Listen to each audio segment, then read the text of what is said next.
உணவே ஜீவசக்தி, உணர்வே பிரம்மஞானம். அன்பே சிவம், மனமே குரு. குரு பிரம்மஸ்ரீ நித்யானந்த சாமிகள் ஆசியோடும், சித்தர்களுடைய அருளாசியோடும், மகான் தத்துவராயருடைய அருளாசியோடும், உடுமலை பிரம்மஞான குழு பாடசாலை சார்புலையும் என்னுடைய சார்புலையும் அனைவருக்கும் ஆத்ம வணக்கம். வள்ளல் பெருமானார் இந்த மக்களை, இந்த உலக மக்களை மரணமில்லா பெருவாழ்வு அப்படிங்கிற ஒரு விஷயத்திலிருந்து மீட்டெடுக்கணும் அப்படிங்கிறதுக்காக வேண்டி அவர் அவதாரம் எடுத்து அவதார புருஷராக அவர் வந்தார். அப்போது அவர் மன வேதனையில் ஒரு விஷயத்தை சொல்கிறார்.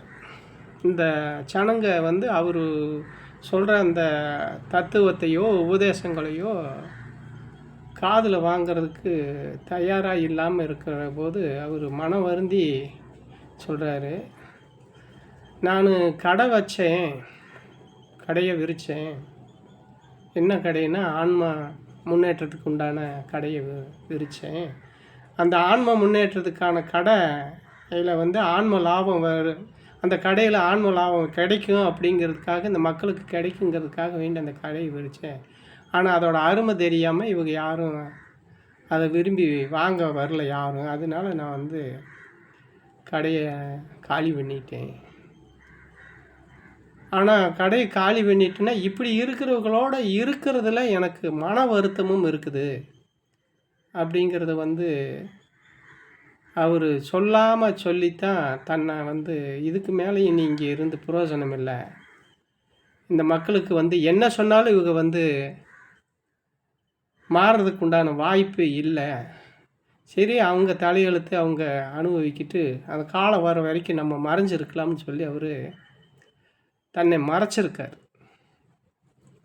அப்போது அந்த ஆன்மல அந்த கடையில் என்ன பொருளை வச்சு வித்தாருன்னு ஒன்று இருக்கு இல்லையா, அந்த ஆன்ம முன்னேற்றத்துக்கு என்ன பொருளை வச்சு வித்தாருன்னா அவர் சொல்கிறாரு, நினைந்து நினைந்து உணர்ந்து உணர்ந்து நெகிழ்ந்து நெகிழ்ந்து அன்பே நிறைந்து நிறைந்து ஊற்றலும் கண்ணீர் அதனால் உடம்பு நனைந்து நனைந்து அருளமுதே நன்னிதியே ஞான நடத்தரசே என்னுரிமை நாயகனே வளைந்து வளைந்து ஏத்துதும் நம் வம்மின் உலகிலியர் மரணமில்லா பெருவாழ்வில் வாழ்ந்திடலாம் கண்டீர். புனைந்துரையேன் பொய் புகழேன் சத்தியம் சொல்கின்றேன் பொற்சபையில் சிற்சபையில் புகுந்தருணம் இதுவே அப்படின்னு சொல்லி தான் அந்த பொருளை வச்சு விற்கிறார். அந்த பொருள் அதுதான், அவர் கடை போட்டு வச்சுருந்த பொருள் இதுதான். இந்த பொருளை தான் எல்லாம் வாங்கிக்கிங்க, காசுக்கு இல்லை, இலவசமாக காசுக்குன்னு நினச்சிக்காதீங்க. ஒரு சிலருக்கு நினைப்பீங்க, ஏன்னா இன்றைக்கி அப்படித்தானே இருக்குது, காசுக்கு இல்லை. இப்படி ஒரு இது இருக்குது, இப்படி ஒரு தருணம் நமக்கு இந்த மரணமெல்லாம் பெருவாழ்வை ஜெயிக்கிறதுக்கு நமக்கு ஒரு வாய்ப்பு வந்துருச்சு. அந்த வாய்ப்பு இதுதே சரியான தருணம், எல்லோரும் பயன்படுத்திக்க அப்படின்னு சொல்லி கூப்பிட்டார். அப்போ அப்படி கூப்பிடும்போது அப்போ இருந்த மக்களுக்கு இது அறியாமையில் இது புரியலையா, இல்லை புரிஞ்சும் அதை விரும்பலையா அப்படின்னு ஒரு கேள்வி இருக்குது. அதுதான் இன்றைக்கி வரைக்கும். ஆனால் அன்னைக்கு இருந்தவங்களுக்கே அப்படின்னா இப்போ இன்றைக்கி இருக்கிறவங்களுக்கு சொல்லவா வேணும்? அப்புறம் அன்றைக்கி இருக்கிறவங்களுக்கு ஒரு சில சந்தேகங்கள் இருந்திருக்கலாம். ஏன்னா இப்போவே ஆரம்பத்தில் இருந்தது தானே இப்போவும் இருக்கும். இப்போவே வெறுப்பு, இந்த நம்ம ஆசிரமத்துக்கே வர்றாங்க, வாங்க உபதேசம் வாங்கிக்கிங்க, உங்கள் மன அழுத்தமெல்லாம் தீரும். மன அழுத்தத்தை தீர்க்கிறதுக்கு இது ஒரு மருந்து.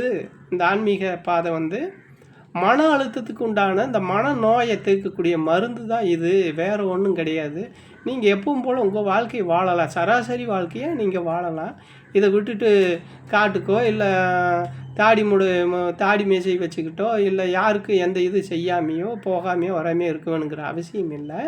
நீங்கள் சராசரி வாழ்க்கையை வாழ்ந்துக்கிட்டே இந்த பாதையில் நீங்கள் பயணம் பண்ணலான்னு என்னதான் சொல்லி கூப்பிட்டாலும் அப்போ இருந்தவங்க பூராமே அவங்கள வந்து ஏதோ ஒரு